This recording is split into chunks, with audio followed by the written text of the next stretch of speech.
Selamat malam teman-teman pemuda Philadelphia. Bagaimana kabar teman-teman setelah 4 bulan lebih tidak bersama di youth kita? Kami tetap berharap dan berdoa buat kita semua walaupun situasi pandemi ini belum berlalu, tetapi iman kita tetap bertumbuh di dalam Tuhan. Nah, oleh karena itu kami hamba Tuhan dan tim pengurus tetap berupaya memberikan rekaman khotbah yang terus mengingatkan kita kepada Tuhan sekalipun kita tidak bisa berkumpul di dalam gedung gereja. Nah, sebelum kita memulai persekutuan doa kita malam ini, kita awali dengan berdoa. Tuhan Yesus, kami bersyukur Engkau selalu memberikan kami waktu dan mengingatkan kami untuk mendengarkan firman-Mu. Tolong kami supaya kami boleh menghidupi firman-Mu dalam keseharian kami di tengah-tengah pandemi yang membuat kami harus menjaga jarak dalam saat ini. Tuhan berkati juga hamba-Mu yang menyampaikan firman-Mu, berikanlah hikmat, tolong supaya menjadi berkat buat kami semua. Terima kasih Tuhan, dalam nama Yesus Kristus kami berdoa. Amin. Saya mengajak kita membuka satu bagian firman Tuhan di dalam maksud saya di dalam Efesus pasal 6 ayat 12. Demikian firman Tuhan, karena perjuangan kita bukanlah melawan darah dan daging, tetapi melawan pemerintah, melawan penguasa-penguasa, melawan penghulu-penghulu dunia yang gelap ini, melawan roh-roh jahat di udara. Teman-teman, pernahkah mendengar sahabat Anda bercerita, punya pengalaman pribadi, mendengarkan bunyi sesuatu yang ternyata itu adalah bukan benda, tetapi sepertinya ada sesuatu yang mengeluarkan suara atau mengeluarkan bunyi, tetapi tidak bisa dilihat secara kasat mata. Atau juga pernah teman-teman mendengar ada orang bisa melihat seseorang yang tidak nyata di dalam dunia nyata, sehingga hal itu terus ada dalam dirinya dan seolah-olah menghantui hidupnya kalau tidak memiliki prinsip iman yang kuat dan teguh.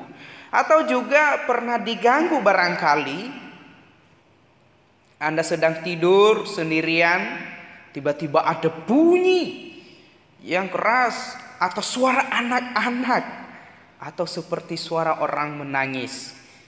Tiba-tiba kita keluar rumah, kita buka pintu dan kita lihat tidak ada.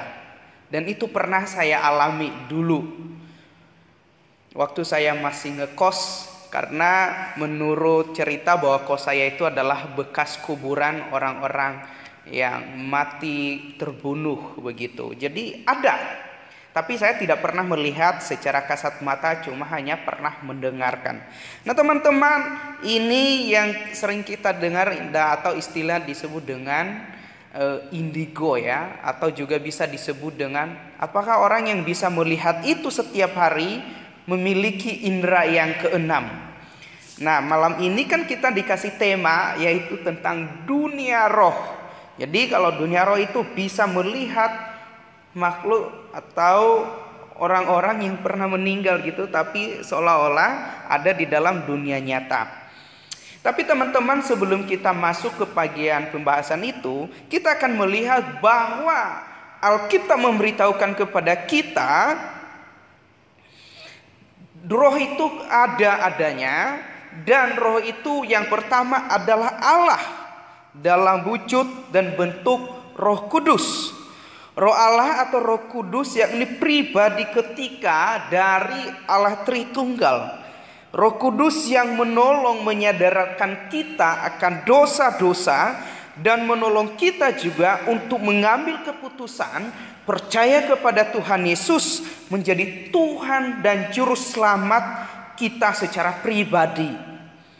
Itu yang dikatakan oleh Yesus di dalam Yohanes pasal 3 ketika berbicara kepada Nikodemus. Aku berkata kepadamu, sesungguhnya jika seorang tidak dilahirkan kembali, ia tidak dapat melihat kerajaan Allah. Aku berkata kepadamu, sesungguhnya jika seorang tidak dilahirkan dari air dan roh, ia tidak dapat masuk ke dalam kerajaan Allah. Roh Kudus berperan untuk melahirbarukan dan menobatkan kita. Artinya bahwa roh itu adalah Allah, dan roh itu ada yang kita kenal di dalam manifestasi Roh Kudus, dan dialah yang bekerja menginsafkan kita akan posisi kita, kondisi kita sebagai orang berdosa, dan Roh Kuduslah yang memberikan kita kekuatan untuk mengambil keputusan percaya kepada Tuhan, sehingga terjadi lahir baru, pertobatan, dan kita sekarang menjadi orang-orang yang percaya kepada Tuhan. Selanjutnya Roh Kudus juga yang menyertai, memimpin, memenuhi hidup kita supaya kita yang sudah di dalam Kristus menghasilkan buah-buah roh yang dikatakan oleh Paulus di dalam Galatia pasal 5 ayat 22 sampai 23. Nah, ini adalah bentuk daripada roh. Tetapi di balik itu juga Alkitab memberitahukan kepada kita bahwa ada roh-roh lain, yaitu roh-roh yang tidak baik, roh-roh yang jahat, roh-roh yang menyesatkan, yang melawan Allah dan menghalang-halangi pemberitaan Injil. Seperti yang kita bacakan tadi di dalam Efesus pasal 6 ayat 12. Paulus menulis kepada orang Kristen Efesus bahwa mereka mesti berhadapan dan melawan roh-roh itu yang di udara, tidak seperti yang sudah kita baca di dalam Efesus 6 ayat 12. Nah, teman-teman, mungkin kita bertanya, bagaimana dan apa senjata yang kita pakai untuk melawan roh jahat itu? Nah, Paulus dengan gamblang menjelaskan di dalam Efesus 6 ayat 14 sampai dengan 18. Dikatakan, jadilah berdiri tegap, berikat pinggangkan kebenaran, berbaju ziarah keadilan, kakimu berkasutkan kerelaan untuk memberitakan Injil, damai sejahtera. Dalam segala keadaan pergunakanlah perisai iman. Sebab dengan perisai itu kamu akan memadamkan semua panah api dari si jahat. Dan terimalah ketopong keselamatan dan pedang roh, yaitu firman Allah dalam segala doa permohonan. Berdoalah setiap waktu di dalam roh dan berjaga-jaga di dalam doamu itu dengan permohonan yang tak putus-putus untuk segala orang kudus. Artinya bahwa untuk melawan kuasa roh dunia, yaitu kita harus memiliki satu komitmen, ada di dalam Tuhan, hidup di dalam kebenaran, dan tekun di dalam doa, sebagaimana layaknya orang-orang yang ada di dalam Kristus. Jadi Tuhan mendorong kita, jika kita ingin melakukan peperangan melawan roh-roh dunia, maka kita harus ada dan sungguh-sungguh di dalam Tuhan. Lalu kita bertanya, siapakah yang bisa melawan atau mengusir roh-roh itu, setan-setan itu? Apakah hanya hamba Tuhan, penginjil, pendeta, misionaris? Alkitab tidak mengatakan demikian. Tetapi Alkitab mengatakan bahwa yang bisa melakukan perlawanan dan mengusir setan adalah semua orang-orang yang sudah percaya kepada Yesus Kristus dan hidup dipimpin oleh Roh Kudus. Yakobus mengatakan kepada orang Kristen yang tersebar di berbagai tempat, berkata, karena itu tunduklah kepada Allah, lawanlah iblis, maka ia akan lari daripadamu. Artinya bahwa kita harus merendahkan diri di bawah kuasa Tuhan, dan kita berdoa untuk melawan iblis, dan iblis itu akan pergi daripada kita. Paulus juga bersama Silas ketika memberitakan Injil, ada seorang hamba perempuan mengganggu mereka karena dia dirasuk atau dikuasai oleh satu roh tenung. Maka Paulus menceritakan di dalam Kisah Para Rasul, perempuan itu mengikuti kami dari belakang sambil berseru, katanya, orang-orang ini adalah hamba Allah yang maha tinggi. Mereka memberitakan kepadamu jalan kepada keselamatan. Hal itu dilakukannya beberapa hari lamanya. Tetapi ketika Paulus tidak tahan lagi akan gangguan itu, ia berpaling dan berkata kepada roh itu, demi nama Yesus Kristus, aku menyuruh engkau keluar dari perempuan ini. Seketika itu juga keluarlah roh itu. Artinya bahwa di mana dan kapanpun ketika ada serangan daripada roh-roh jahat, iblis itu kita harus usir dan kita tolak, kita patahkan kuasanya di dalam nama Tuhan Yesus. Siapa yang boleh melakukan itu? Yaitu semua anak-anak Tuhan yang sudah ada di dalam Yesus Kristus, yang sudah percaya kepada Yesus Kristus, yang sudah hidup dipimpin oleh Roh Kudus. Nah, kita bertanya, mengapa kita bisa mengusir dan mengalahkan roh-roh jahat? Karena Roh Kudus yang ada dalam diri kita lebih besar dan lebih kuat dari segala roh yang ada di dalam dunia ini. Yohanes mengatakan, kamu berasal dari Allah, anak-anakku, dan kamu telah mengalahkan nabi-nabi palsu. Sebab roh yang ada di dalam kamu lebih besar daripada roh yang ada di dalam dunia ini. Maka kita orang percaya, kita anak-anak Tuhan, kita bisa mengusir roh itu karena kita anak-anak Allah, karena kita adalah milik Tuhan. Dan di dalamnya, di dalam dirimu, di dalam diriku ada roh Allah yang bisa dan berkuasa lebih daripada roh-roh dunia, roh-roh iblis, roh-roh jahat yang ingin menghantui, mengganggu kehidupan kita. Karena Kristus juga telah menang mengalahkan roh-roh jahat itu sendiri. Kristus telah menang melalui kayu salib. Ia telah mati untuk menebus dosa-dosa kita. Pada hari yang ketiga, ia telah bangkit dari antara orang mati.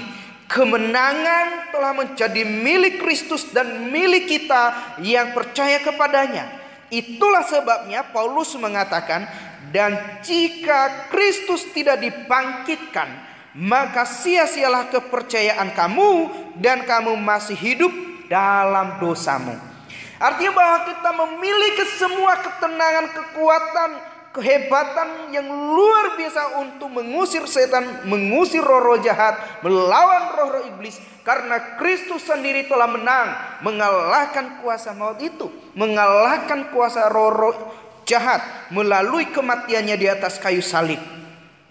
Maka semua kita yang percaya kepadanya bahwa Kristus telah mati dan bangkit, maka kemenangan itu diberikan kepada engkau dan saya. Itu sebabnya orang Kristen tidak takut kepada roh-roh apapun, tidak takut kepada kuasa-kuasa manapun, termasuk ketika kita dijampi-jampi, ketika ada orang bersiasat untuk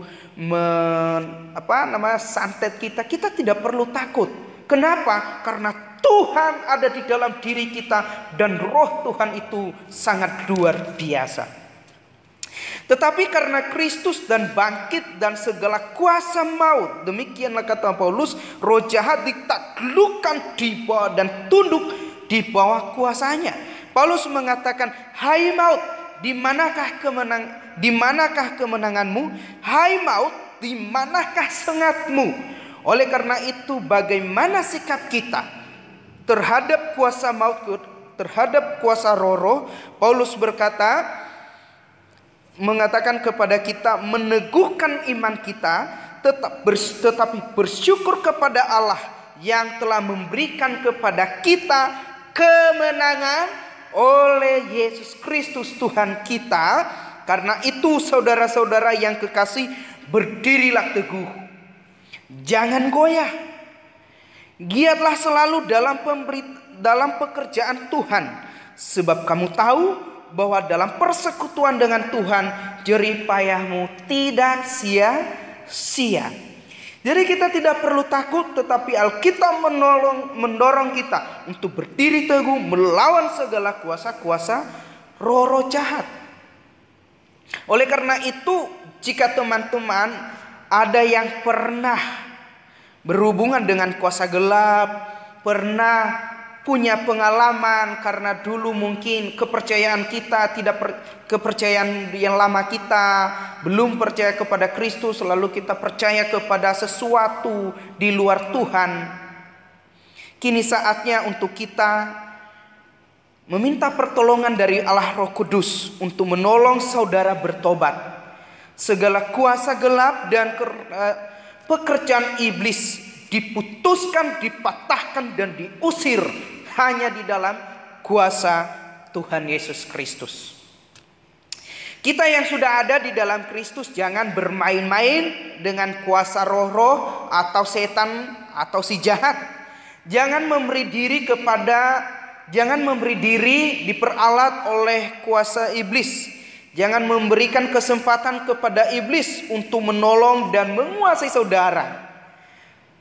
Terutama pada saat-saat terdesak, pada saat doa kita tidak dijawab, sementara pergumulan kita begitu membutuhkan pertolongan Tuhan, sementara Tuhan tidak menjawab. Akhirnya kita memilih alternatif lain atau memilih jalan lain. Tega meninggalkan Tuhan yang mengasihi kita setiap hari, lalu pergi meminta tolong kepada iblis, kepada dukun, kepada orang pintar, atau kepada roh-roh nenek moyang yang sudah meninggal dunia. Jangan melakukan itu. Itu adalah kekejian dan dosa di hadapan Tuhan. Jangan kita lakukan kejahatan-kejahatan seperti itu. Karena itu kita adalah milik Tuhan, maka seluruh hidup kita bergantung kepada Tuhan. Maka dalam situasi apapun, sesulit apapun, seburuk apapun, datanglah kepada Tuhan yang telah mengasihi kita melalui anak Yesus Kristus, dan dia juga pasti memelihara kita. Selain itu, kita anak-anak Tuhan, selain mengusir roh jahat, harus memberikan kesaksian yang hidup bagi orang yang tidak percaya kepada Tuhan. Melalui hidup kita yang tidak percaya kepada tahyul, mereka melihat bahwa ada Kristus di dalam hidup kita, maka keselamatan pun boleh diterapkan di dalam hidup mereka. Nah, oleh karena itu teman-teman, malam hari ini mengingatkan kepada kita bahwa betul di luar sana ada kuasa-kuasa gelap, tetapi kita tidak boleh takut. Kita tidak boleh percaya bahwa dia berkuasa di atas kita, tetapi kita harus mengatakan roh kita, kuasa kita lebih besar dari kuasa iblis manapun. Oleh karena itu, bersandarlah kepada Tuhan, taati firman-Nya, dan hidup berkenan di hadapan Tuhan. Kiranya Tuhan memberkati kita semua. Amin. Hai teman-teman pemuda dimanapun Anda berada, hari ini juga minggu depan kita ada Zoominar Youth Philadelphia, dan teman-teman yang bisa bersedia mengikuti bisa mengisi form yang ada di bawah ini supaya kita boleh mempersiapkan dengan baik, dan yang paling penting siapkan hati untuk mengikuti Zoominar kita. Pasti acaranya oke.